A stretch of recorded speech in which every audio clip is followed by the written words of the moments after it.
Welcome back, guys. Today we will be looking at two scary sleep paralysis stories, and I hope these stories frighten you. Mr. Midnight is still not back. I'm sure he'll be back soon, but I want to pass on his message to you. Always remember, the darkness always follows. I'm not posting this because I want someone to psychoanalyze me. I've got someone for that. And unless I'm giving you a $50 insurance copay, I'm not inclined to listen to your opinion on the subject. There's no amount of empathy or armchair insight that's going to improve my situation. So please, stuff it. Each night, I am faced with a terrible decision. I can choose to sleep, but that comes with a whole host of problems. I will share it in a few paragraphs. I can choose to stay awake, but that comes with a whole host of problems. I'll explain that also. The human body can only stay awake for so long before it succumbs to the more debilitating effects of sleep deprivation. These include, but are not limited to, chronic fatigue, dizziness, fainting, and micro seizures. There's also the matter of psychosis and hallucination. But in my case, it's not like it could get much worse. Each night I am faced with that terrible decision, and I choose to stay awake. Believe me when I say that I'd love to lay down right now and sleep until September, but that isn't an option.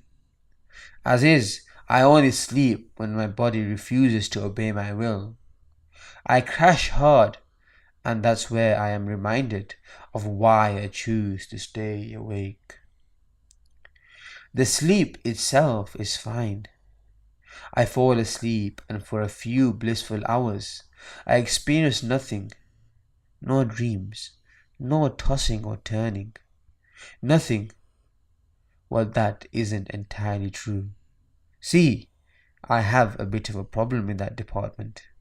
If I fall asleep, it is guaranteed I'll have an episode of sleep paralysis.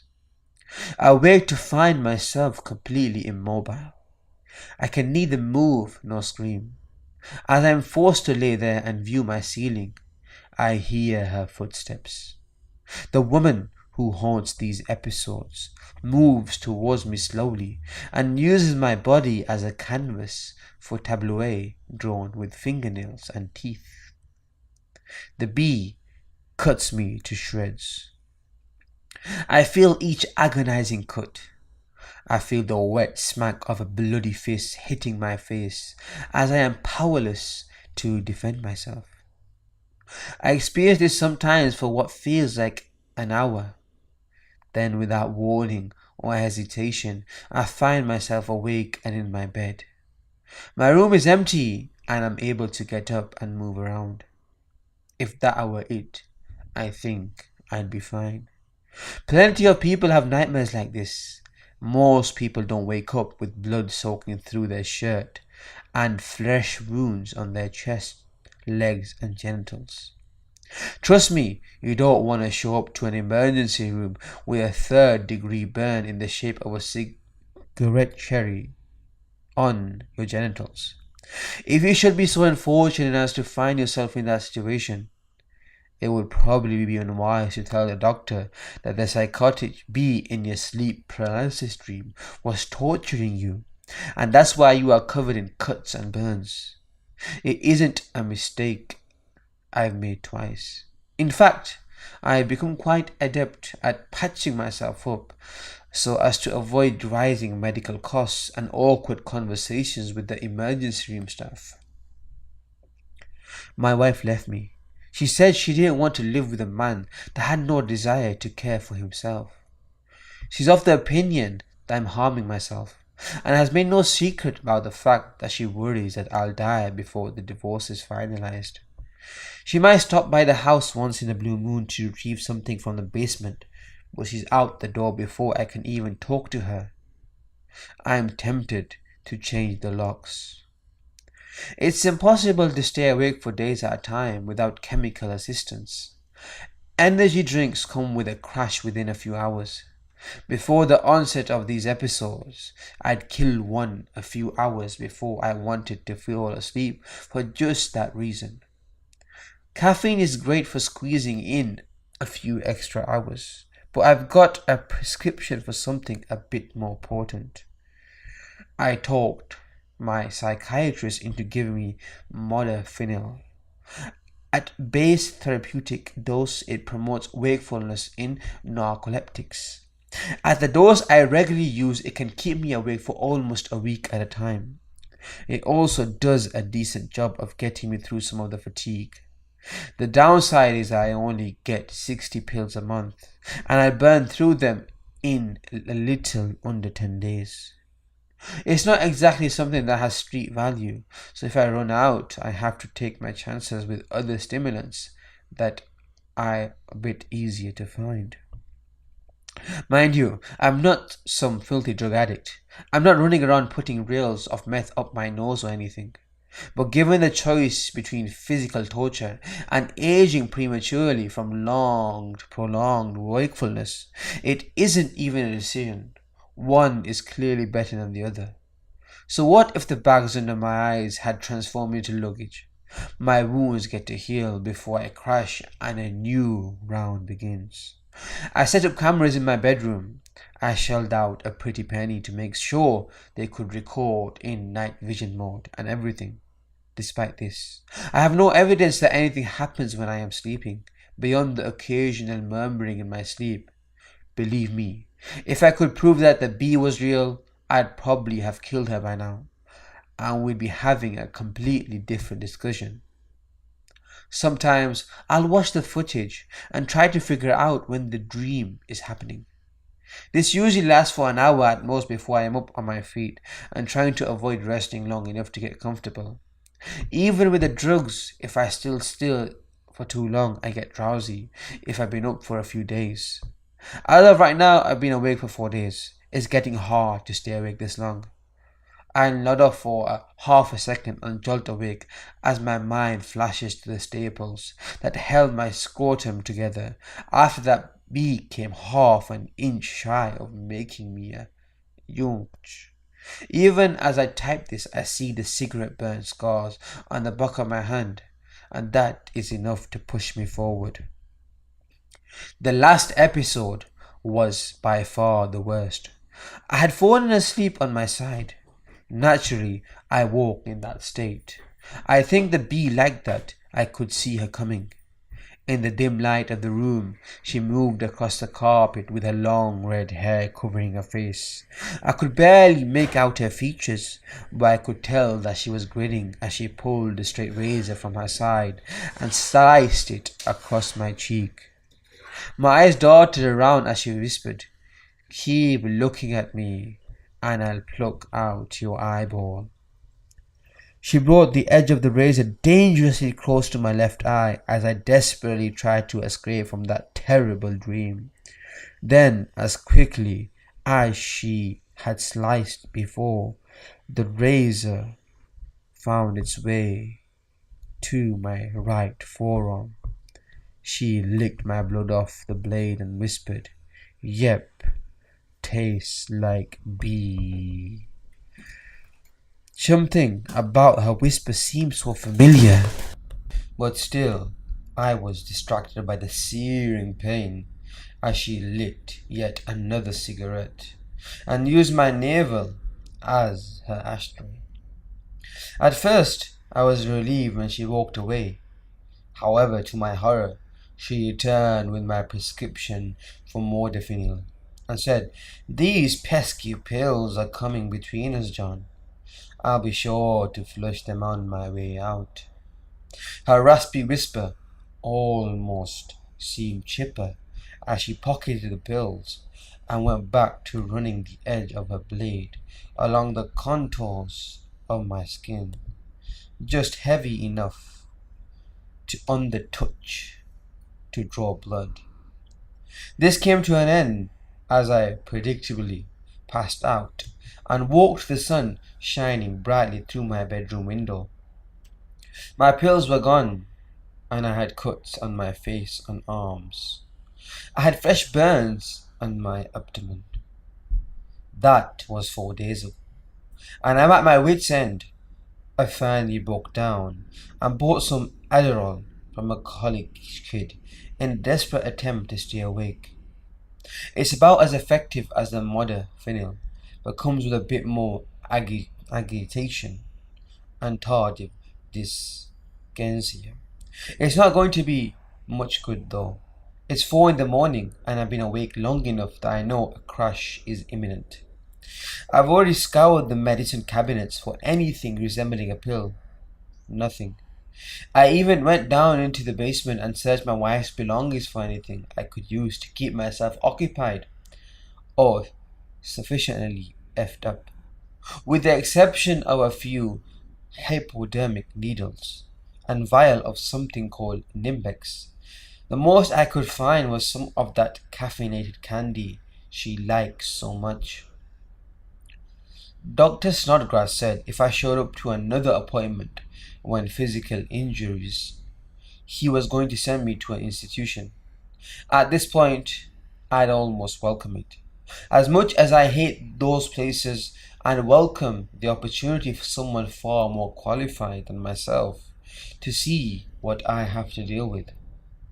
I'm going to find out sooner or later anyway.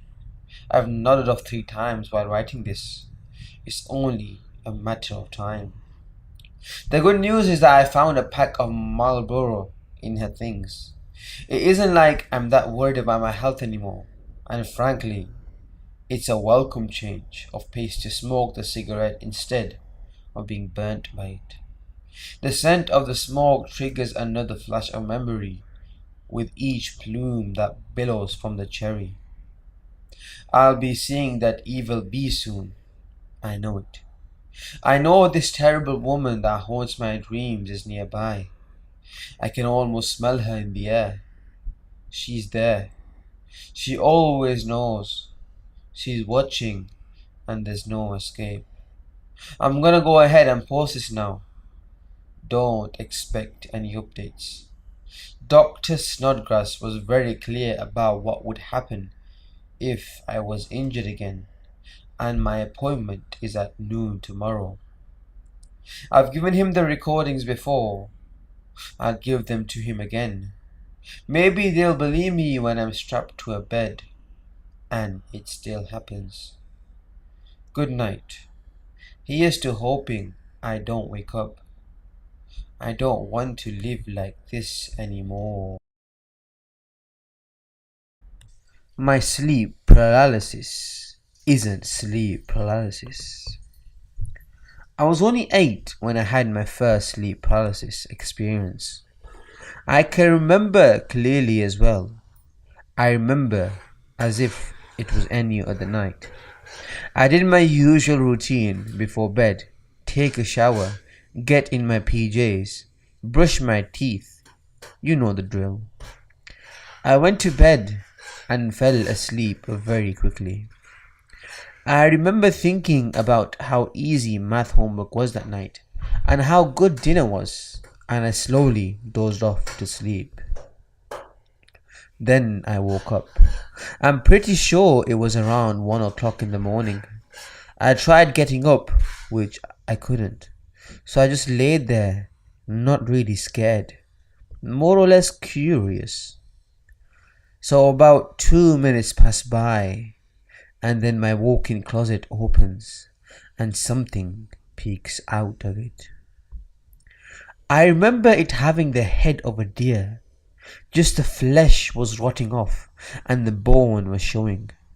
Flies were flying around its head, slowly eating it. And it was very tall, hitting the top of my ceiling with its antlers. Its arms were rotting away with claw-type hands. The arms were down to the lower part of its thighs, which were rotting away too. The legs were rotting away aside from the lower legs, which were mostly bone, but still had rotting flesh. The eyes were a glowing red, but were flickering on and off.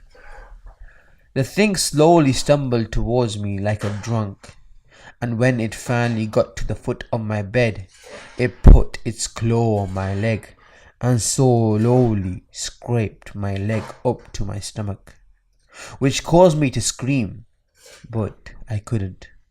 I was terrified as the thing slowly scraped my leg, as its eyes kept flickering on and off, staring into my soul. Then it stopped and allowed me to look at the damage. I saw a large gash in my stomach, which made me want to puke. Then it looked into my eyes. This time the thing's eyes didn't flicker at all, and it put one of its fingers to its bony mouth for 10 whole seconds. Then it dropped its arm and slowly stumbled its way back into my closet. But I didn't care. I cared about my open stomach. And then I got up, once it allowed me to, but that's when I noticed my gash was gone and replaced with some scraps. So I went back to bed, still in throbbing pain. But I fell asleep somehow. When I woke up, I was still in pain. Not as much pain, but still pain. It was a type of pain where it didn't hurt, but it was more irritating. The scratches were still there, big red claw scratches. I never told my parents. I still don't know why. I went about my daily routine. Get up, take out the trash, go in the backyard, pick up any dog poop, clean my room, make my bed, set the table, and eat breakfast. I remember I was very excited that morning. I was going to my friend's house that afternoon, and I couldn't wait. I paid no mind to my sleep paralysis last night. I had totally forgotten about it. As I wasted time in the living room watching some mindless cartoon, I could have sworn I saw the same thing from my sleep paralysis in the corner of my eye. I jolted my head to the right, looking at the window where I saw it, and I just saw the rotting claw on its hand, with dried blood covering. Just leave my line of sight. I just stared at what I just saw. I tried to rationalize it with my 8-year-old mind. But how do you rationalize something like that? Especially as an 8-year-old. I got up and my mother greeted me. My friend's mom behind her and my friend behind her as well. Once I saw him, my face turned into a smile. We did the usual greetings between friends and I got my shoes and we left my house. We went to my friend's house, which was huge, at least for an 8-year-old. The house was a classic middle-class suburban house, but it had a huge unfenced backyard. My friend and I did many things. We played some games on his Wii and his Game Boy. At one point he suggested we go play hide and seek in the woods. I thought it was a bad idea, since I had the fear of getting lost. He looked at me and sighed, and he gave the face which showed disappointment, but agreement at the same time. We continued to play until I had to be picked up by my father. I turned to him and said, "Dad, do you have bad dreams?" He responded with, "Yes, why?" "Oh, nothing, I was just wondering." He asked with a bit more power in his voice and asked, "Did you have one? Are you feeling okay? Did something happen?" I looked at him in his eyes and said, "Nope, nothing happened." He looked at me and sighed. He started humming. I loved when my father hummed. It wasn't like any other hum. When he hummed, it felt like an earthquake or a shockwave with every other beat. I never knew what song he hummed, and I still don't know. It usually seemed like he hummed just because he could. There was nothing behind it. He just hummed. That's when I saw the thing again. Now, I didn't see the thing, but I saw its eyes. The eyes were bright orange and red that flickered on and off. But you knew it was staring at you. You felt his eyes burn into you until you looked at it, just so it could look right into your soul. I felt that feeling that I was being stared at, and I looked right, and there it was, off the sidelines, just running along with the car from the tree line while staring into my soul. Then it disappeared, as fast as it appeared. A car from the other lane swerved and hit us. I don't remember anything after the car hit us, not a single thing, only faint blurs. A week later is when I did wake back up from my coma after the crash. I was severely injured, but my father basically saved my life, taking most of the hit. But he died. I was left with 2 broken ribs, a concussion, and a leg broken in 4 different places, which left me with a limp. Well guys, I thank you all for listening. I hope these 2 scaries about sleep paralysis makes you think twice before you close your eyes and enter your slumber. I'll see you again very soon. So always remember, the darkness always follows.